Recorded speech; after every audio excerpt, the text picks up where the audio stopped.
The morning sun cast long shadows across the military academy grounds as Lieutenant Sarah Chun stepped out of her modest Honda Civic.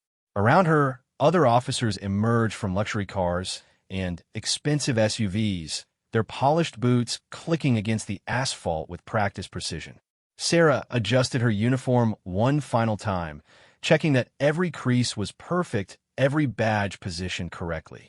Today marked the beginning of the Advanced Strategic Leadership Program, and she knew she would be walking into a room full of officers who had never seen someone like her in their circles. The academy building loomed before her, its imposing brick facade speaking of decades of military tradition. Sarah had dreamed of this moment since she was 12 years old, watching her father polish his combat boots before deployment. Unlike most of her peers, she hadn't grown up on military bases or attended prestigious prep schools. Her path here had been carved through community college night classes, working double shifts at a diner, and years of proving herself in roles that others dismissed as insignificant. As she walked toward the entrance, Sarah caught fragments of conversations from other officers. They discussed weekend trips to their families' vacation homes, expensive watches their fathers had gifted them upon commissioning, and connections that had secured them coveted assignments. Sarah listened quietly, her own hands bearing the small scars from kitchen work that had helped pay for her education. The registration hall buzzed with activity. Officers clustered in small groups, their conversations peppered with references to shared experiences at elite military academies and family connections spanning generations of service. Sarah approached the check-in desk, where a senior officer reviewed her paperwork with raised eyebrows. "Lieutenant Chun," the officer said, scanning her file. "Infantry background, community college, worked your way through ROTC. Interesting path." His tone carried a mixture of curiosity and barely concealed skepticism. "Yes, sir," Sarah replied crisply, ready to begin the program. Behind her, she heard a snort of laughter. Turning slightly, she saw a tall, imposing figure in an immaculate uniform. Captain Marcus Blackwood stood with perfect posture, his chest adorned with ribbons that caught the light. His blonde hair was styled with military precision, and his blue eyes held the confidence of someone who had never questioned his place in the world. "Chun," Marcus said loudly enough for nearby officers to hear. "That's the one who thinks she can keep up with real military families." His voice carried the authority of someone accustomed to being the center of attention. Several officers turned to look, their expressions ranging from curious to amused. Marcus stepped closer, his presence commanding the space around him. "I've heard about you," he continued. "The scholarship kid who thinks she can play in the big leagues." Sarah felt the familiar heat of anger rise in her chest, but years of discipline kept her expression neutral. "I'm here on merit, Captain Blackwood," she replied evenly. "Same as everyone else." Marcus laughed, a sound that seemed to echo through the hall. "Merit," he gestured around the room. "Look around you, Lieutenant. Half the people here are third or fourth generation military. Their families built this institution. What have you built besides debt and pipe dreams?" The sting of his words hit deeper than Sarah wanted to admit. She had indeed accumulated significant student loan debt, and she had worked jobs that left her exhausted while her peers attended social events and built networks. But those experiences had also taught her lessons that no academy could provide. "I've built character, sir," Sarah replied, her voice steady despite the tension building around them, "and skills that can't be inherited." Marcus's expression shifted to one of patronizing amusement. "Skills?" He looked around at their audience, ensuring he had their full attention. "What skills could someone from your background possibly have that would matter here? This isn't a dinner service, Lieutenant. This is strategic leadership." The reference to service work sent murmurs through the gathered officers. Some looked uncomfortable with Marcus's directness, but others nodded in agreement. Sarah realized that this moment would set the tone for her entire experience in the program. She could back down and hope to avoid further confrontation, or she could stand her ground and face whatever consequences followed. "You're right, Captain," Sarah said, her voice gaining strength. "This isn't service work. It requires a different kind of understanding of people, systems, and leadership under pressure. I look forward to demonstrating those skills in the program." Marcus stepped closer, his height advantage obvious as he looked down at her. "Demonstrate away, Lieutenant. But remember, when you wash out, there's no family connection to catch your fall. Some of us belong here. Others are just visiting." The words hung in the air like a challenge. Sarah met his gaze steadily, refusing to be intimidated by his physical presence or social status. Around them, other officers watched the exchange with varying degrees of interest and discomfort. This was clearly not the first time Marcus had used his position and background to establish dominance over those he considered beneath him. "We'll see who belongs, sir," Sarah replied quietly, but her words carried to the surrounding officers. The confrontation was interrupted by the arrival of Colonel Patricia Reynolds, the program director. Her presence immediately commanded attention, and conversations faded as officers straightened to attention. Colonel Reynolds had a reputation that preceded her, a combat veteran with multiple deployments and a strategic mind that had earned respect throughout the military. "Ladies and gentlemen," Colonel Reynolds announced, her voice carrying easily across the hall. "Welcome to the Advanced Strategic Leadership Program. Over the next 6 months, you will be challenged in ways that will test not only your tactical knowledge, but your ability to lead under the most demanding circumstances." She began outlining the program structure, but Sarah found her attention divided between the colonel's words and the weight of Marcus's stare. She could feel him evaluating her, looking for signs of weakness or uncertainty. The other officers had returned their attention to the colonel, but the tension from their exchange lingered. "This program will test your assumptions about leadership, strategy, and what it means to serve," Colonel Reynolds continued. "Many of you come from distinguished military families. Others have taken different paths to reach this point. What matters here is not where you came from, but what you can contribute to the mission." Sarah felt a flicker of gratitude for the colonel's words, though she suspected they were not specifically directed at her situation. Still, they served as a reminder that her presence here was legitimate, regardless of what others might think. After the opening briefing, officers began forming groups for the first exercise. Sarah noticed the natural clustering that occurred, those from similar backgrounds gravitating toward each other, sharing quick conversations about mutual acquaintances or shared experiences. She found herself standing alone until a few other officers approached. "I'm Lieutenant Rodriguez," said a woman with kind eyes and a warm smile. "That was quite an introduction you had with Captain Blackwood." "Sarah Chun," she replied, grateful for the friendly contact. "I have a feeling that won't be the last time he tries to remind me where I supposedly belong." Lieutenant James Park joined their conversation, adjusting his glasses as he spoke. "Marcus has a reputation for that kind of behavior. He's never met someone he couldn't intimidate or impress, depending on their usefulness to him." "What's his story?" Sarah asked, though part of her already suspected the answer. "Fourth-generation military," Rodriguez explained. "Father's a general. Grandfather was a war hero. Marcus has had every advantage handed to him since birth. Problem is, he's never had to prove himself without those advantages." Park nodded in agreement. "He's competent enough, but he's never faced real adversity. Everything's been arranged for his success. When he encounters someone who doesn't fit his worldview, he gets defensive." Sarah absorbed this information, understanding that she was dealing with more than just personal animosity. Marcus represented a system that had never been challenged by someone like her, someone who had earned her position through determination rather than inheritance. The first exercise involved tactical planning scenarios, with officers divided into teams. Sarah found herself assigned to a group that included Marcus, much to both their apparent displeasure.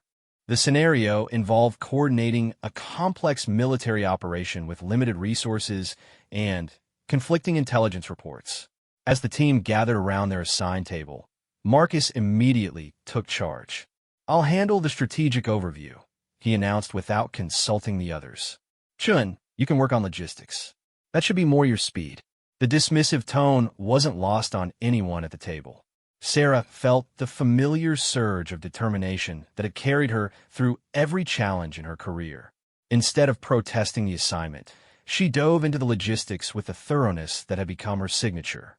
As she worked through the supply chain requirements, personnel allocations, and timeline constraints, Sarah began to see patterns that others had missed. Her experience in managing complex operations with limited resources, learned through years of working multiple jobs while attending school, gave her insights that her more privileged colleagues lacked. "Captain Blackwood," she said after an hour of analysis, "I think there's a problem with the timeline you've proposed." Marcus looked up from his strategic planning with barely concealed irritation. "What kind of problem?" Sarah spread her logistical analysis across the table. "The supply requirements for your proposed advance can't be met with the available transportation assets. We'd need 40% more vehicles than what's available in theater. Then, we adjust the supply requirements." Marcus replied dismissively. "Strategy drives logistics, not the other way around.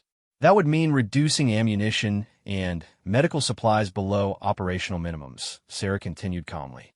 "The mission would fail not because of enemy action, but because our forces would be unsupported."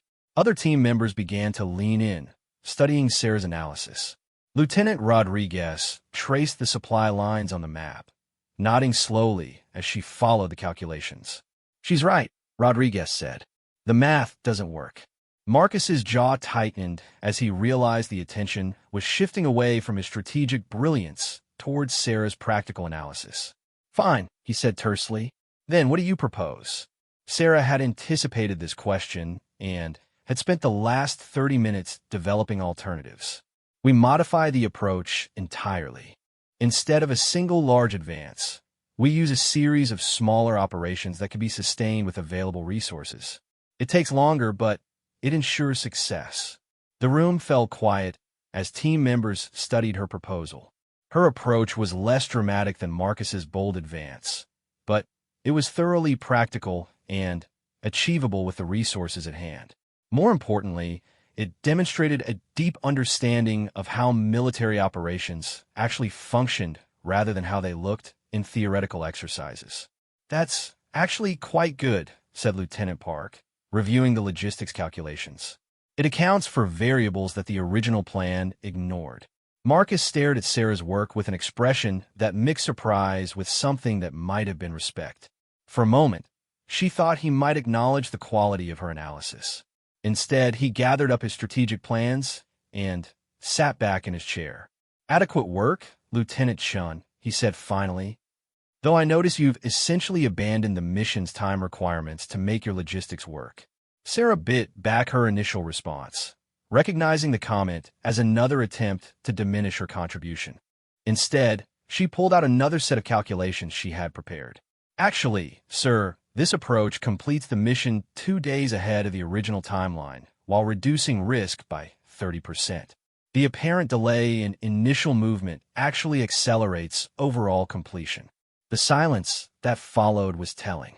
Other team members exchanged glances, clearly impressed by the thoroughness of Sarah's preparation. Marcus, meanwhile, seemed to be processing the realization that the woman he had dismissed so casually had outperformed him in every measurable way. Colonel Reynolds appeared at their table during the final minutes of the exercise. "How are we progressing here?" Marcus started to present his strategic overview, but Colonel Reynolds held up a hand. "Actually, let me see the logistics analysis first. That's typically where these exercises succeed or fail." Sarah walked the colonel through her analysis, explaining her reasoning and alternative approaches.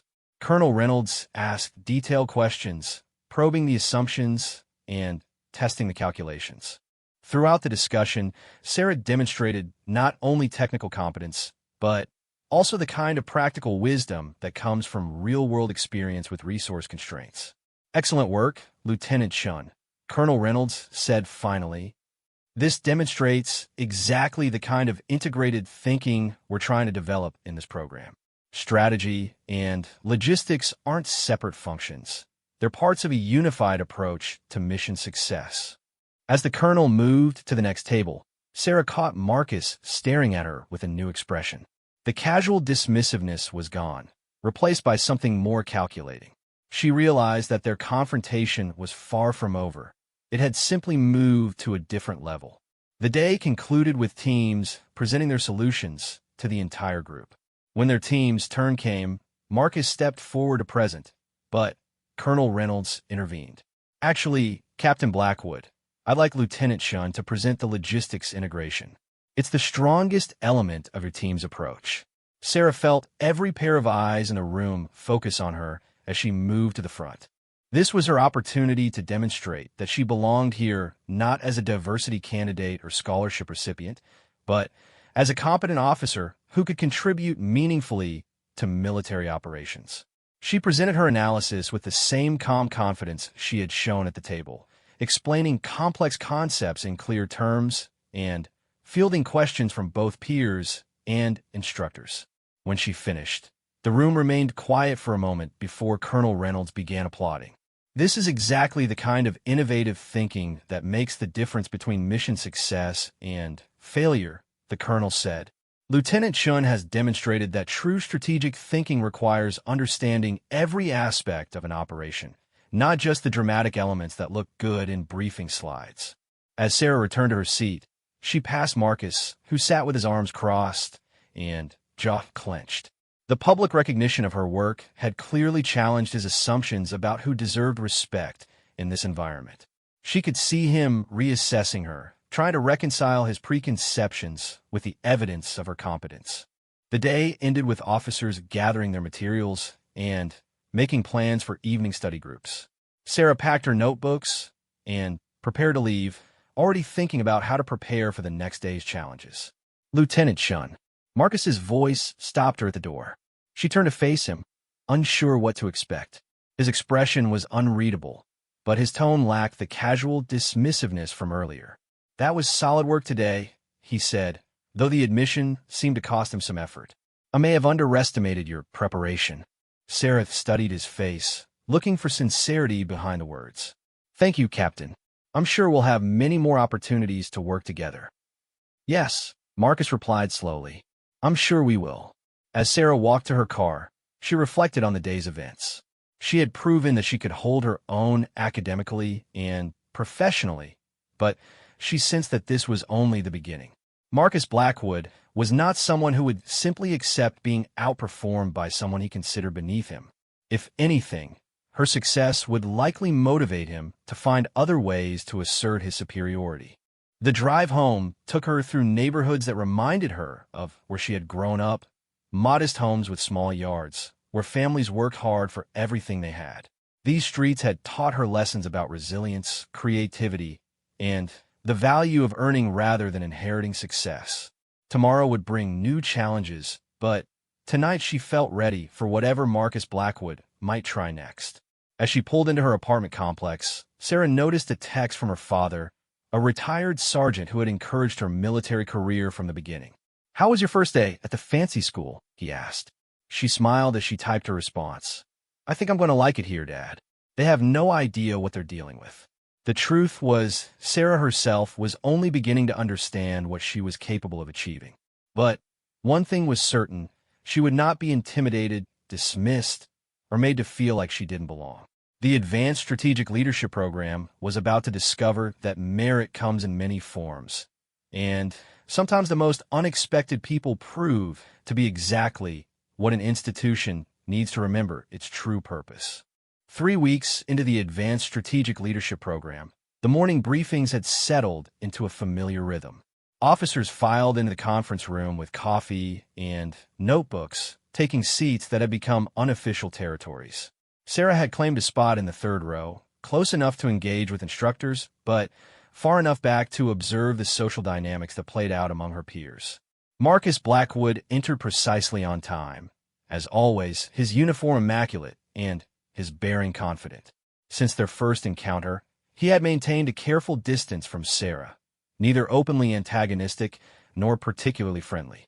She sensed him watching her during exercises, studying her performance with the intensity of someone trying to solve a puzzle. The day's instructor was Major General Harrison, a veteran of multiple combat deployments whose reputation for tactical brilliance was matched only by his intolerance for incompetence. He stood at the front of the room, his weathered face bearing the marks of decades in the field.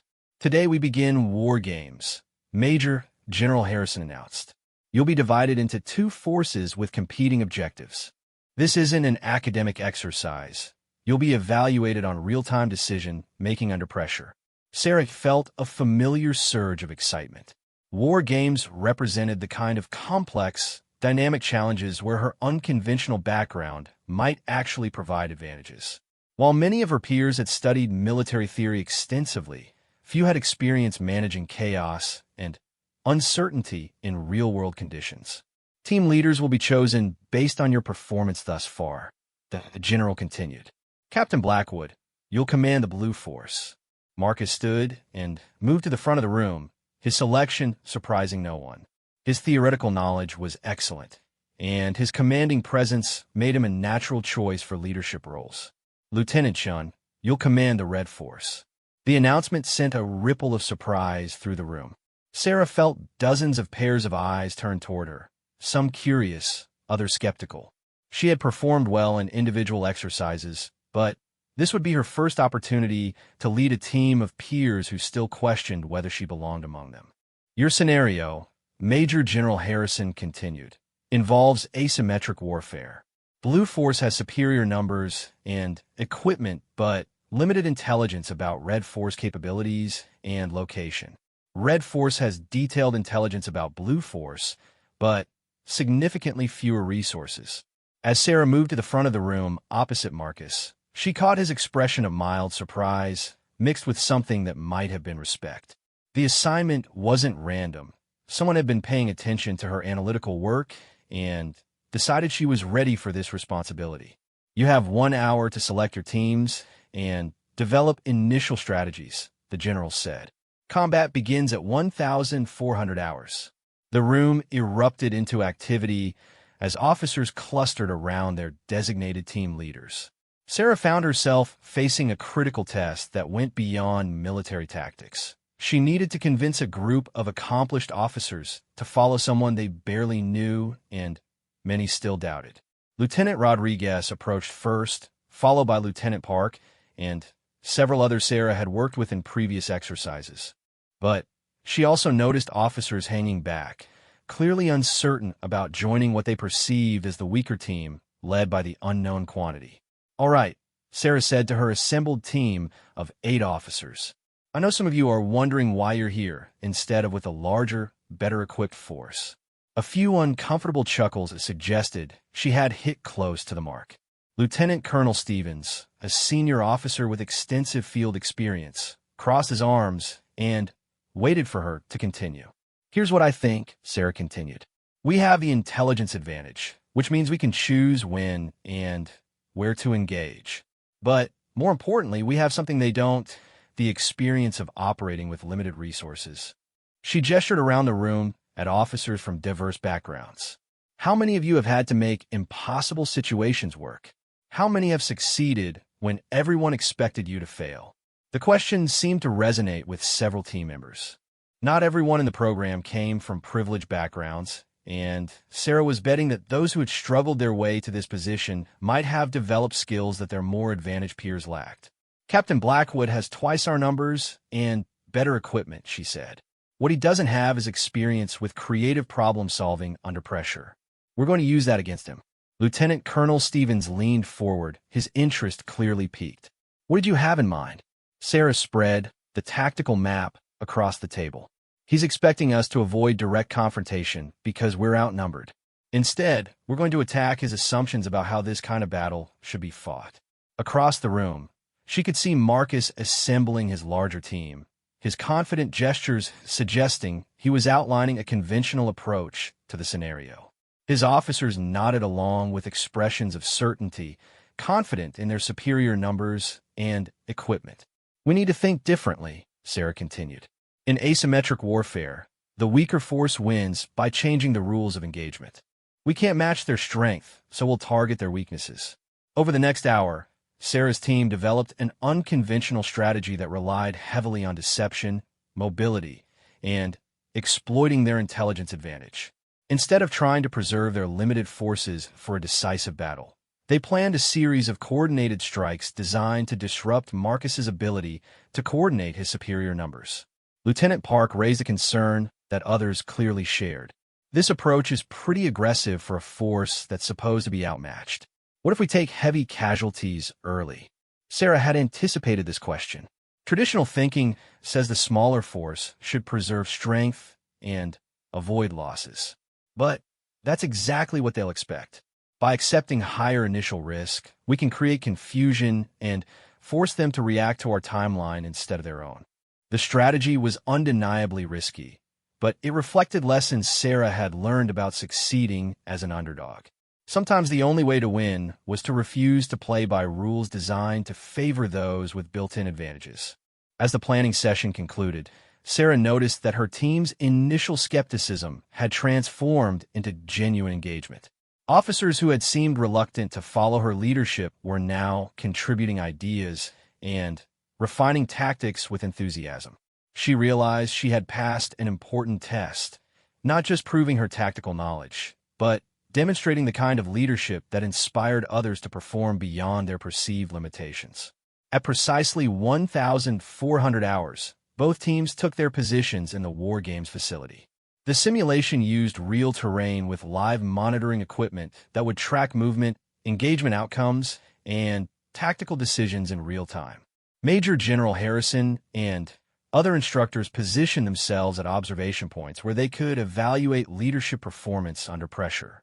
Marcus's Blue Force deployed in a classic formation, using their numerical advantage to establish multiple strongholds while sending reconnaissance elements to locate and engage Red Force positions. His approach was textbook perfect, exactly what military doctrine recommended for a superior force facing an unknown enemy. Sarah's Red Force immediately split into smaller, highly mobile units that began moving toward predetermined positions. Instead of establishing a defensive perimeter, they went on the attack immediately, using their intelligence advantage to target Blue Force communications and supply lines. The first engagement came 30 minutes into the exercise. Two of Sarah's units simultaneously struck Blue Force reconnaissance patrols, achieving complete surprise and eliminating the scouts before they could report Red Force positions. The attacks were perfectly coordinated, demonstrating the kind of precise timing that Sarah had drilled into her team during the preparation. Marcus's response was swift and logical.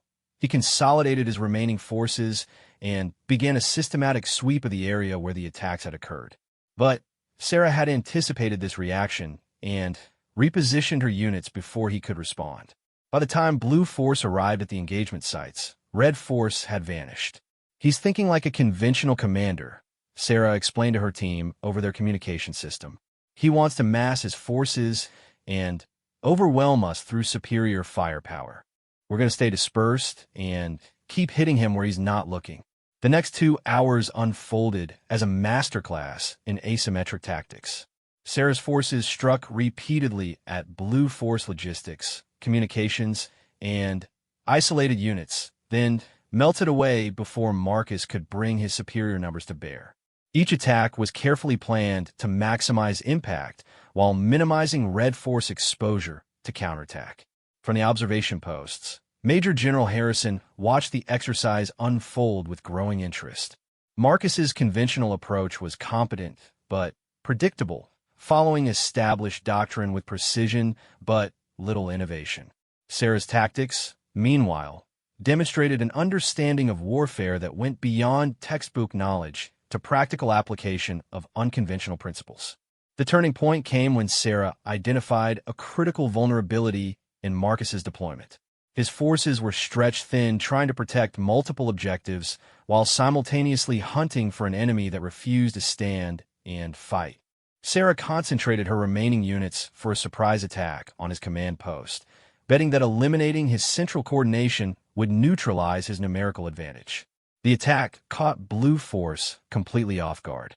Sarah's units struck from 3 directions simultaneously, overwhelming the command post defenses and effectively decapitating Blue Force leadership.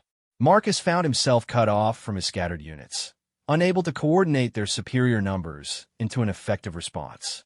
"Game over," Major General Harrison announced over the communication system. "Red Force has achieved mission objectives." The silence that followed was deafening. Marcus stood in the middle of what had been his command post, staring at the tactical display that showed his forces scattered and uncoordinated. His expression mixed shock with something that might have been admiration for the tactical brilliance he had just witnessed. Sarah's team erupted in celebration, their initial doubts about following her leadership completely forgotten. They had not only won against superior odds, but had done so decisively, demonstrating that unconventional thinking could overcome traditional advantages. As both teams gathered for the post-exercise briefing, the mood was noticeably different from earlier interactions. Officers who had previously dismissed Sarah now approached with genuine interest, asking questions about her tactical decisions and strategic thinking.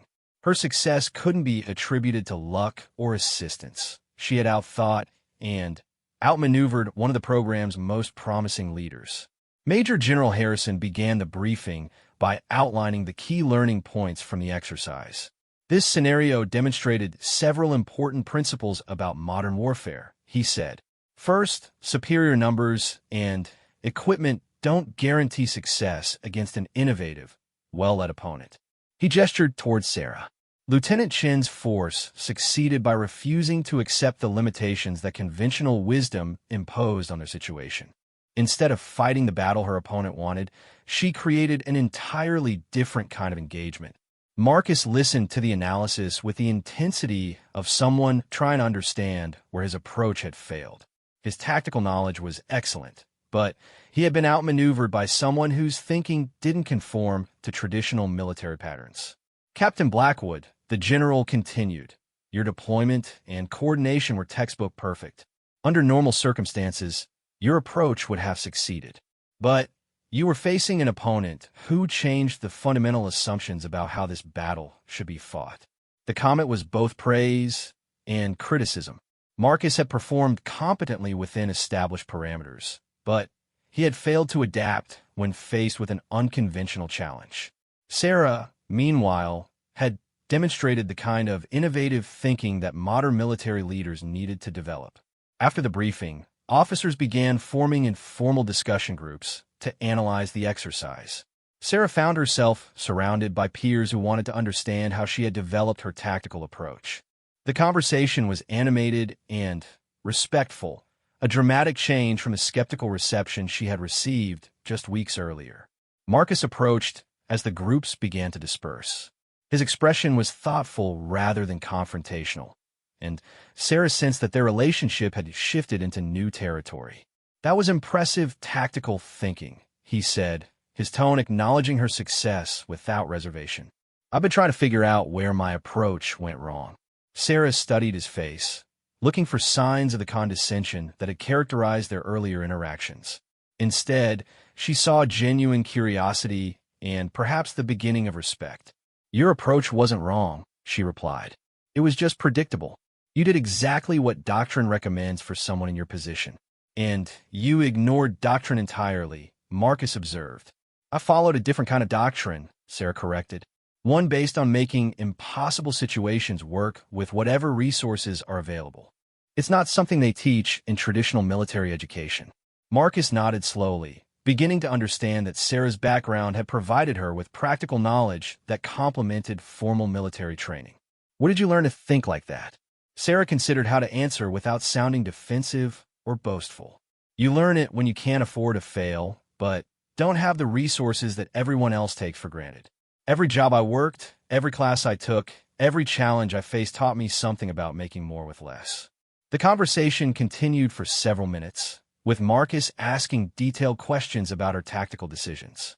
For the first time since they had met, he seemed genuinely interested in learning from her rather than proving his own superiority. Sarah found herself reassessing him as well. Perhaps his arrogance stemmed from inexperience with real adversity rather than fundamental character flaws. As the day concluded, Sarah reflected on what she had accomplished. The war games had provided her with an opportunity to demonstrate capabilities that went beyond academic performance or individual exercises. She had led a team to victory against superior odds, earning respect through competence rather than demanding it through position or background. More importantly, she had begun to change the dynamics within a program. Officers who had previously seen her as an outsider now recognized her as a valuable colleague whose different perspective enhanced everyone's understanding of leadership and strategy. The drive home took her through the same familiar neighborhoods, but tonight they seemed different somehow. The modest homes and hardworking families represented not limitations to overcome, but sources of strength that had prepared her for exactly this kind of challenge. Her background hadn't held her back. It had given her unique capabilities that more privileged peers lacked. As she pulled into her apartment complex, Sarah's phone buzzed with a text from Lieutenant Rodriguez. "Dinner tomorrow to celebrate our tactical genius leader?"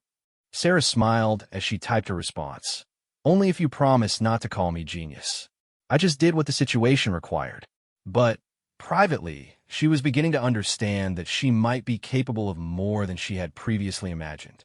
The Advanced Strategic Leadership Program was designed to identify and develop exceptional military leaders, and today she had proven that exceptional leadership could emerge from unexpected backgrounds. Tomorrow would bring new challenges, but tonight Sarah felt confident about her place in the program and her ability to succeed at the highest levels of military leadership. Marcus Blackwood and others like him were beginning to realize that merit couldn't be inherited. It had to be earned through performance, and Sarah was proving herself capable of performing at an elite level. The mid-program evaluation arrived with the subtlety of a tactical strike. Sarah found the notification in her email as she prepared for another day of advanced training exercises, the formal language barely concealing the weight of what was about to unfold. Every officer in the Advanced Strategic Leadership Program would face a comprehensive review of their performance, leadership potential, and fitness for advanced command responsibilities. What made this evaluation particularly significant was its timing. Half the program participants would be selected for accelerated promotion tracks, while others would complete the program without the coveted fast-track designation. For someone like Sarah, whose entire career had been built on exceeding expectations, this represented the ultimate test of whether her unconventional background had prepared her for elite military leadership. The evaluation process would span 3 days and include written examinations, practical leadership exercises, and individual interviews with senior officers. Most intimidating of all, participants would be required to present original strategic analyses to a panel of generals and senior advisors who would determine their futures with clinical precision. Sarah spent the evening before evaluations began reviewing her notes and preparing for what she knew would be the most challenging academic and professional test of her life. Her apartment, modest compared to the family homes where many of her peers had grown up, felt like a sanctuary where she could focus without the social pressures that sometimes complicated her interactions at the academy. Her phone rang as she worked through tactical scenarios, the caller ID showing her father's number. Sergeant Major Chun, retired, had followed her progress through the program with the quiet pride of someone who understood both the opportunities and obstacles she faced. "How are you feeling about tomorrow, sweetheart?" her father asked, his voice carrying the warm concern that had supported her through every difficult moment of her military career. "Nervous," Sarah admitted. "This is what everything has been building toward. If I don't perform well, all the previous success won't matter."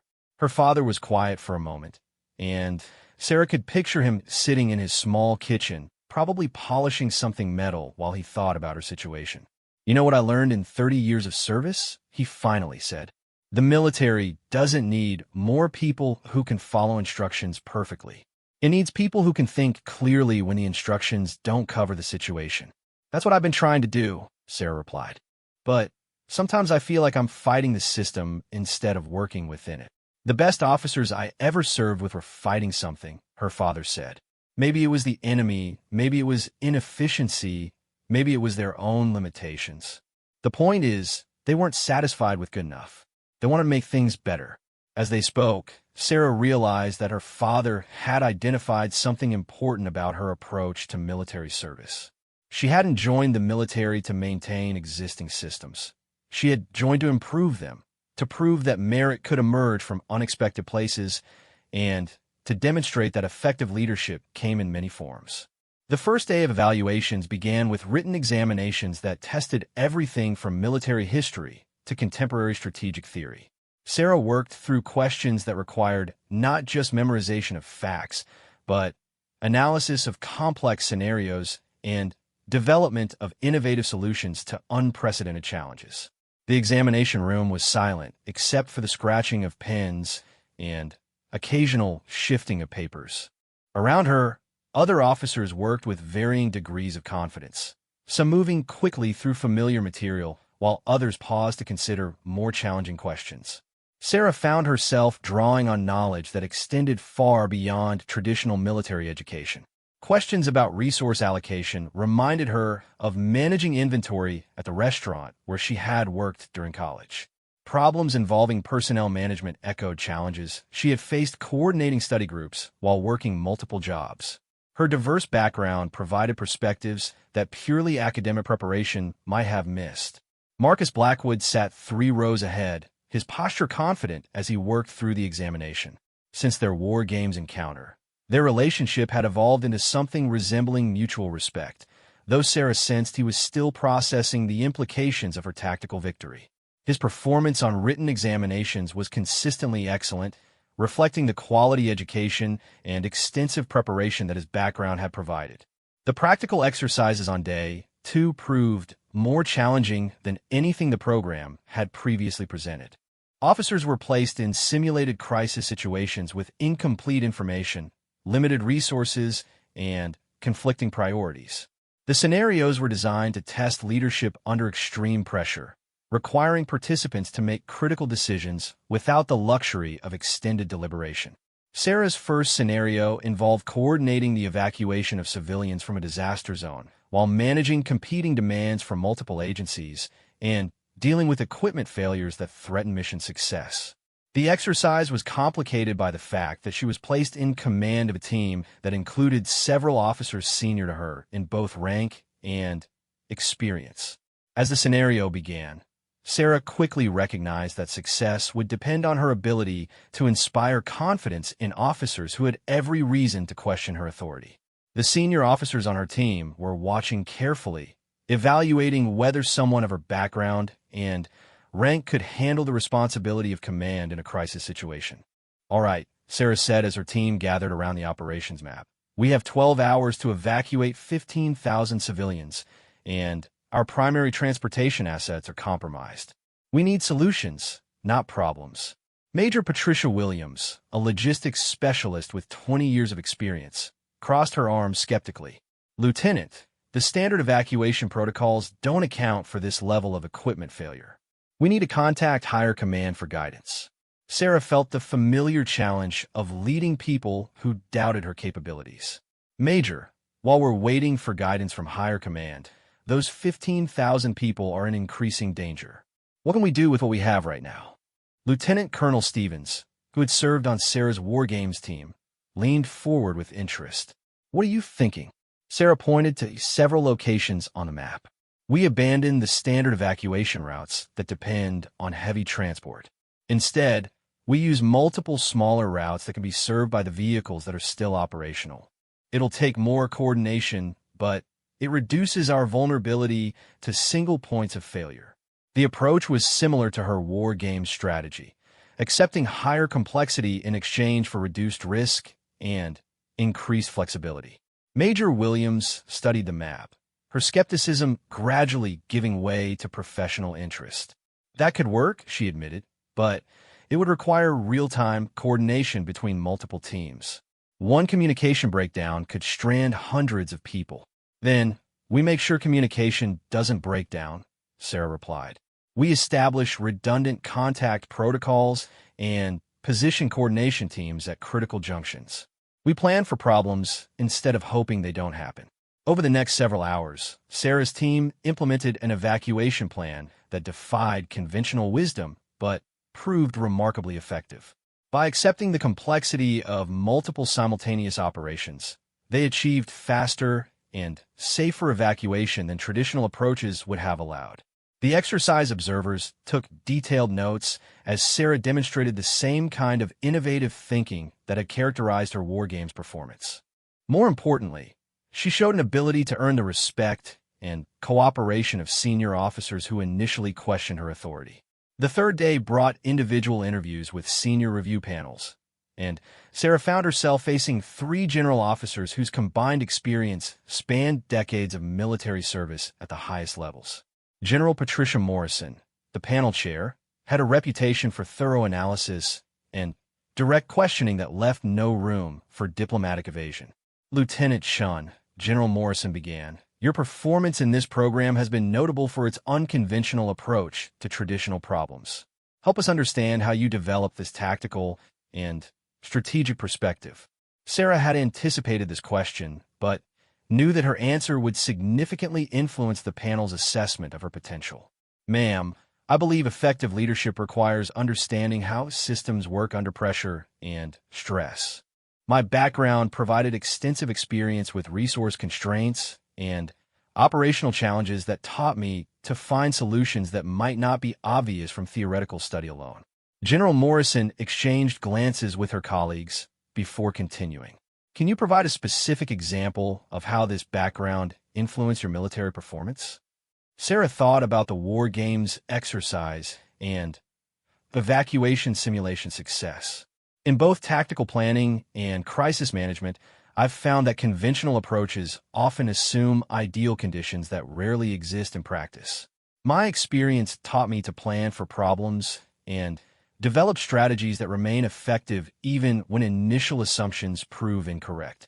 The questioning continued for nearly an hour, with the generals probing her strategic thinking, leadership philosophy, and vision for her military career.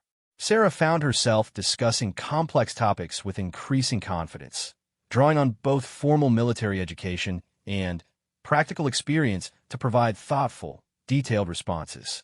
One final question, General Morrison said as the interview concluded.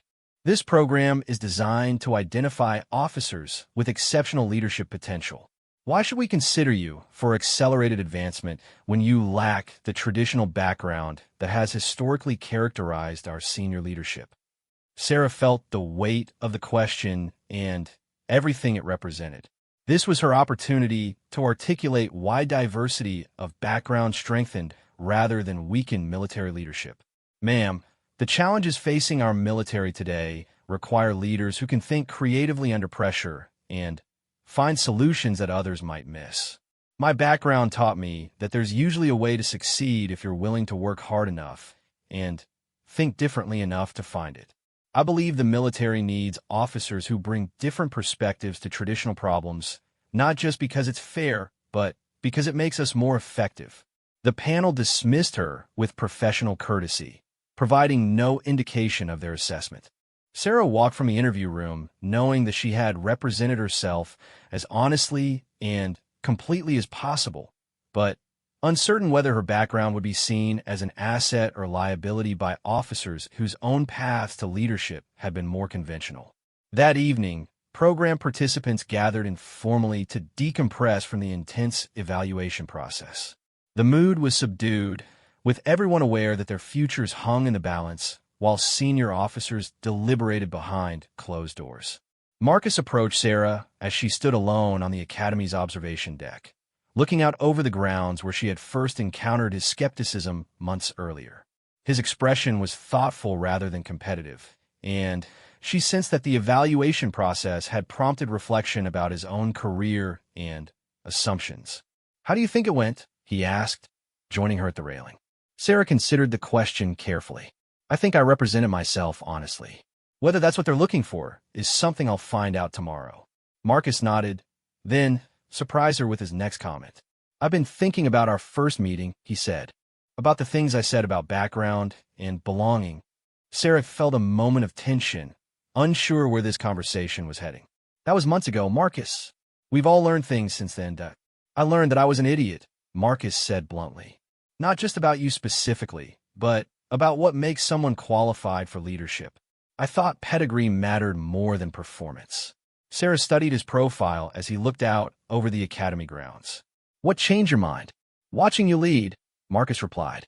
"Seeing how you earned respect through competence rather than demanding it through position. You showed me that background might influence how you develop leadership skills, but it doesn't determine whether you have them." The admission represented a significant evolution in Marcus's thinking and their relationship. Sarah realized that her presence in the program had challenged not only her own assumptions, but also those of officers who had never questioned traditional pathways to leadership. "We all bring different strengths to the military," Sarah said. "Your background provided advantages that mine didn't. But my background taught me things that yours couldn't. The goal should be combining those different perspectives, not ranking them." Their conversation was interrupted by the appearance of Colonel Reynolds, who approached with an expression that revealed nothing about the evaluation results. "Ladies and gentlemen," she announced to the gathered officers, "evaluation results will be posted tomorrow morning at 0800 hours. As officers began to disperse, Sarah felt the familiar mixture of anticipation and anxiety that preceded every major milestone in her career. Tomorrow would determine whether her unconventional path had prepared her for advancement to the highest levels of military leadership. The night passed slowly, filled with restless sleep and periods of staring at the ceiling while replaying moments from the evaluation process. Sarah found herself thinking not just about her own performance, but about what her success or failure might mean for other officers from non-traditional backgrounds who would follow in her footsteps. At 0745 hours, she arrived at the academy to find a crowd of officers already gathered around the posting board. The mood was tense, with quiet conversations and nervous energy filling the hallway as participants waited for the results that would shape their careers. At exactly 0800 hours, Colonel Reynolds posted the evaluation results. Officers pressed forward to scan the lists, looking for their names among those selected for accelerated promotion tracks or specialized assignment opportunities. Sarah worked her way through the crowd, her heart pounding as she searched for her name among the various categories. The first list contained officers selected for advanced strategic planning roles. The second listed those chosen for operational command tracks. The third showed assignments to specialized programs for high-potential leaders. She found her name on the third list, designated for the Advanced Command Development Program, the most selective track available to program participants. Around her, other officers celebrated or processed disappointment, but Sarah felt momentarily frozen by the implications of what she was reading. Marcus appeared beside her, his own name listed for operational command advancement. "Congratulations," he said with genuine warmth. "You earned this." Sarah looked at him, then at the posting, then back at the crowd of officers around them. She had not only succeeded in the program, but had been selected for the most competitive advancement opportunity available. Her unconventional background had not held her back. It had prepared her for exactly this kind of success. The posting represented validation that merit could emerge from any background, and that the military's future strength lay in embracing rather than limiting the diversity of experiences that officers brought to their service. Sarah felt proud, not just of her own success, but of what it might mean for others who would follow similar paths. As the crowd began to disperse, Sarah remained for a moment looking at the results. Tomorrow would bring new challenges and responsibilities, but today marked a turning point in both her career and her understanding of what was possible when determination met opportunity. The girl who had worked her way through community college and fought for every opportunity had become a military leader selected for advancement to the highest levels of command responsibility. The journey was far from over, but this moment confirmed that she had not only found her place in the military, she had earned it through performance that could not be questioned or dismissed. Later that day, as she prepared to call her father with the news, Sarah reflected on how much had changed since her first encounter with Marcus Blackwood. She had proven that respect could be earned through competence, that leadership came in many forms, and that the military's strength lay in recognizing and developing talent wherever it emerged.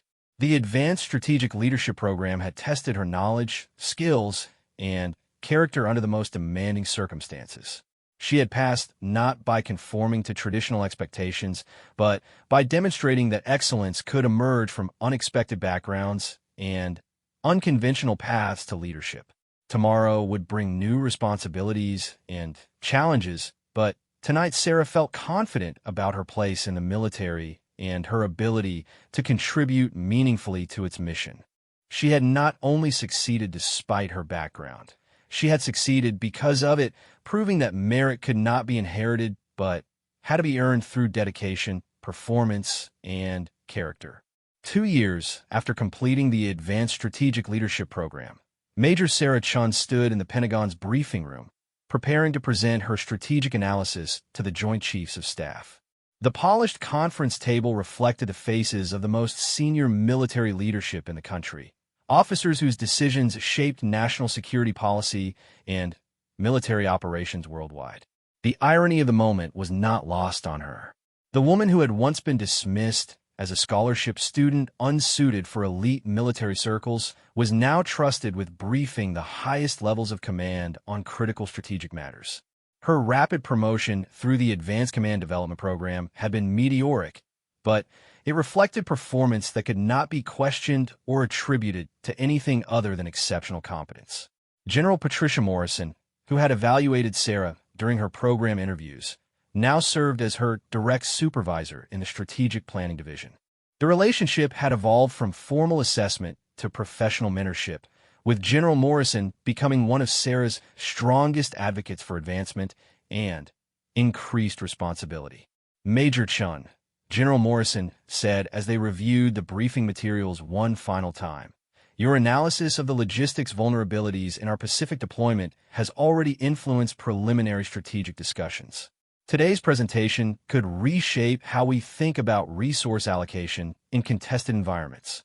Sarah felt the familiar surge of nervous energy that preceded high-stakes presentations, but it was tempered by confidence earned through 2 years of consistently exceeding expectations in increasingly responsible positions. Her unconventional background had become her signature strength, providing insights that complemented rather than competed with traditional military analysis. The briefing room filled with generals and admirals whose combined experience spanned decades of military operations at the highest levels. Sarah recognized several faces from news coverage and military publications, officers whose strategic decisions influenced global security and American military posture around the world. Admiral James Richardson, chairman of the Joint Chiefs, called the meeting to order with the crisp efficiency that characterized all senior military gatherings. Major Chun will brief us on strategic vulnerabilities in our Pacific logistics network and proposed mitigation strategies. Sarah activated the presentation display and began with the same calm confidence she had learned to project during her academy days. Admirals, generals, our current Pacific deployment assumes logistic security that may not exist in a contested environment. She outlined her analysis with precise detail, explaining how potential adversaries could exploit vulnerabilities in supply lines that military planners had traditionally considered secure. Her approach combined traditional strategic analysis with unconventional thinking about how resource-constrained opponents might disrupt American operations. Traditional logistics planning assumes linear supply chains with predictable capacity and timing, Sarah continued. In a contested environment, we need distributed, redundant systems that can maintain operational capability even when primary supply routes are compromised. General Morrison watched Sarah's presentation with professional pride, recognizing the same innovative thinking that had characterized her academy performance, but refined through experience and exposure to increasingly complex strategic challenges. The briefing demonstrated not just tactical knowledge, but strategic vision that could influence military policy at the highest levels. Admiral Richardson interrupted with a question that tested Sarah's depth of understanding. "Major, your analysis suggests fundamental changes to our logistics approach.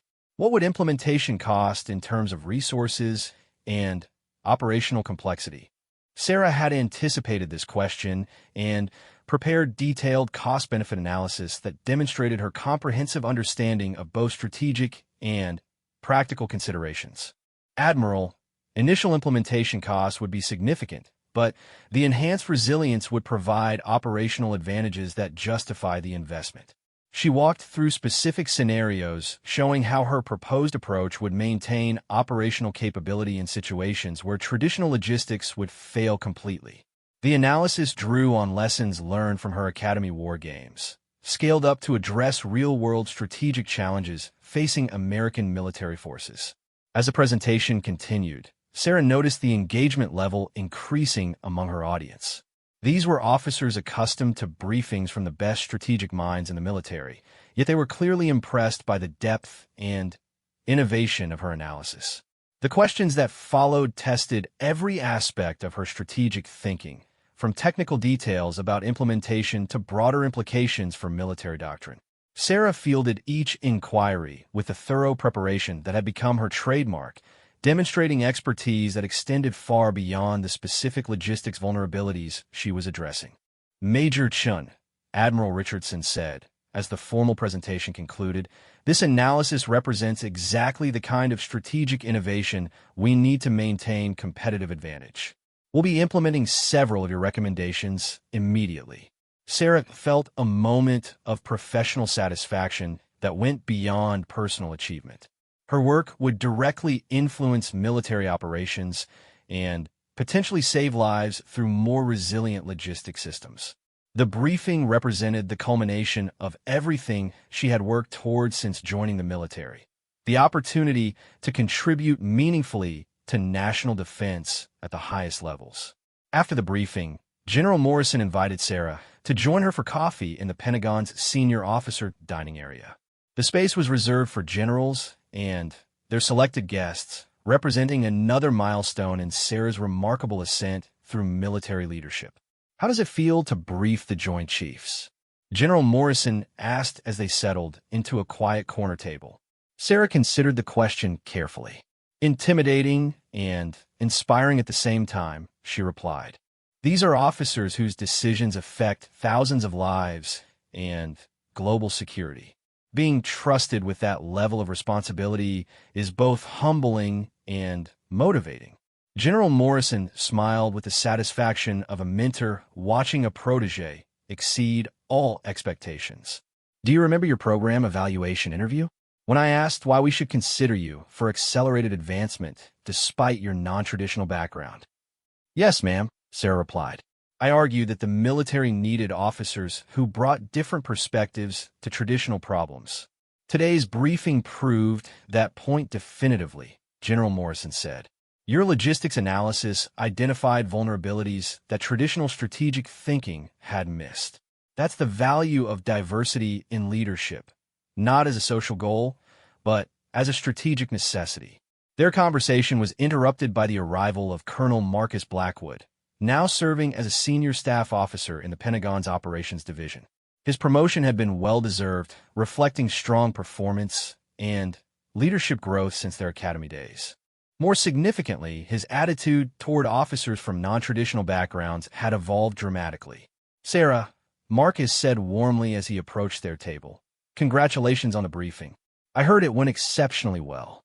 Sarah stood to greet him, noting how their relationship had transformed from antagonistic competition to genuine professional respect. "Thank you, Marcus. How are things in operations?" "Busy as always," he replied, "but I wanted to talk with you about something important. I've been selected for battalion command, and I'm looking for an executive officer who can help me implement some innovative approaches to training and readiness." Sarah felt a moment of surprise.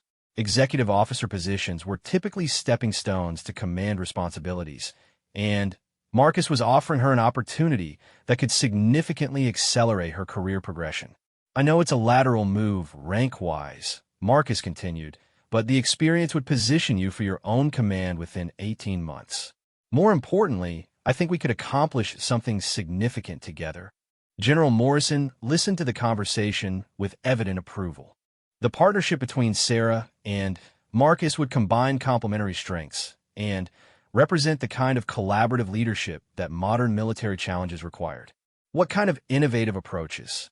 Sarah asked, her interest clearly engaged. Marcus outlined his vision for training programs that prepared soldiers for asymmetric threats and resource-constrained environments.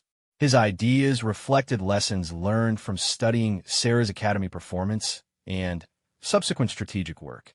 "Traditional training assumes ideal conditions and unlimited resources," he explained. "I want to prepare our soldiers for reality, situations where they'll need to adapt, improvise, and succeed despite obstacles and limitations. Sarah recognized her own strategic philosophy reflected in Marcus's training concept. The executive officer position would allow her to translate strategic insights into practical applications that would directly benefit soldiers and unit readiness. "It sounds like an excellent opportunity," Sarah said. "When do you need an answer?" "Take your time to consider it," Marcus replied. "But I hope you'll say yes. I think we can make a real difference together." As Marcus left to return to his duties, General Morrison studied Sarah's expression with the perceptiveness that had made her an exceptional leader and mentor. "What are you thinking?" the general asked. Sarah reflected on how dramatically her situation had changed since arriving at the academy as a lieutenant facing skepticism about her qualifications and background. Now she was being recruited by the same officer who had once dismissed her potential for a position that could lead to command responsibilities and continued advancement. "I'm thinking about how much has changed," Sarah replied. "Not just for me personally, but in how the military thinks about leadership and potential." General Morrison nodded approvingly. "The military's greatest strength has always been its ability to identify and develop talent wherever it emerges. Your success has reminded us not to limit our definition of what military leadership looks like." Their conversation continued for another hour, covering Sarah's career prospects, the strategic challenges facing the military, and the importance of continuing to expand opportunities for officers from diverse backgrounds. Sarah realized that her individual success had broader implications for institutional change and the development of more inclusive leadership. That evening, Sarah drove through the same modest neighborhoods that had shaped her early life, now seeing them with the perspective of someone who had achieved success while maintaining connection to her roots. The small homes and hardworking families represented not obstacles overcome, but foundations that continued to inform her approach to leadership and service. Her phone rang as she sat in her apartment, the caller ID showing her father's number. Sergeant Major Chun, now several years into retirement, had followed his daughter's career with the quiet pride of someone who had always believed in her potential. "How did the Pentagon briefing go?" he asked, his voice carrying the warmth that had supported her through every challenge and milestone. "Better than I expected," Sarah replied. "They're implementing several of my recommendations immediately." "I'm not surprised," her father said. "You've always been good at finding solutions that others miss. The military needs officers who can think differently." Sarah told him about Marcus's job offer and the opportunity it represented for continued advancement toward command responsibilities. Her father listened thoughtfully, understanding both the professional opportunity and personal significance of being recruited by someone who had once questioned her qualifications. "What does your instinct tell you?" he asked. Sarah had learned to trust the analytical skills that had carried her through every challenge in her military career. "I think it's the right move. The experience would prepare me for command, and working with Marcus could accomplish something important for the soldiers we'd be responsible for training." "Then you have your answer," her father said. "Trust the judgment that's gotten you this far." After they ended their call, Sarah sat quietly in her apartment, reflecting on the journey that had brought her from community college student working multiple jobs to Pentagon briefer trusted with strategic analysis for the Joint Chiefs. The path had been challenging, but each obstacle had taught lessons that now informed her leadership and strategic thinking. The next morning, Sarah called Marcus to accept his offer. The conversation was brief, but marked by mutual respect and shared understanding of what they hoped to accomplish together. Their partnership represented more than professional collaboration. It demonstrated how effective leadership could emerge from combining different perspectives and experiences. Within weeks, Sarah had transferred to Marcus's battalion, beginning a new phase of her career focused on translating strategic insights into practical applications that would benefit soldiers and unit readiness. The position required different skills from Pentagon strategic planning, but her background had prepared her for exactly this kind of adaptive leadership. The training programs they developed together reflected lessons learned from Sarah's academy performance and strategic work. Soldiers practiced operating with limited resources, adapting to unexpected challenges, and maintaining effectiveness despite obstacles that traditional training had not addressed. 6 months into their partnership, the battalion's readiness scores were among the highest in the division. More importantly, soldiers reported increased confidence in their ability to handle complex, resource-constrained situations that resembled real-world deployment conditions. General Morrison visited the battalion during a particularly challenging training exercise, observing as Sarah coordinated multiple elements of a complex scenario that tested both individual soldier skills and unit-level leadership. Her ability to manage chaos while maintaining mission focus reflected the same innovative thinking that had characterized her strategic work. Major Chun, General Morrison said after observing the exercise, "How soon can you be ready for your own command?" Sarah felt the familiar surge of nervous excitement that preceded every major career milestone. Command responsibility represented the ultimate test of military leadership, the opportunity to shape unit culture, develop soldiers, and accomplish missions that directly supported national defense. "I feel ready now, ma'am," Sarah replied with the confidence earned through consistent performance and increasing responsibility. General Morrison smiled with the satisfaction of a mentor who had successfully guided a protege to the threshold of senior leadership. "I thought you might say that. We'll have command opportunities available within the year." As Sarah prepared for the next phase of her career, she reflected on how completely her situation had transformed since those early days at the academy. The woman who had faced skepticism about her background and qualifications was now being fast-tracked for command responsibilities typically reserved for officers from the most traditional military families.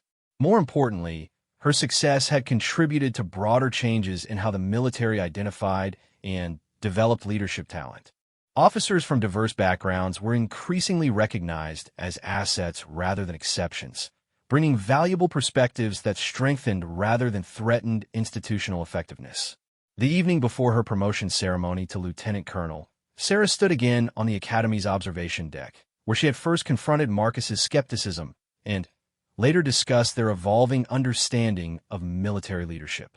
The grounds looked the same, but everything else had changed. Her phone buzzed with a text from Marcus. "Congratulations on the promotion.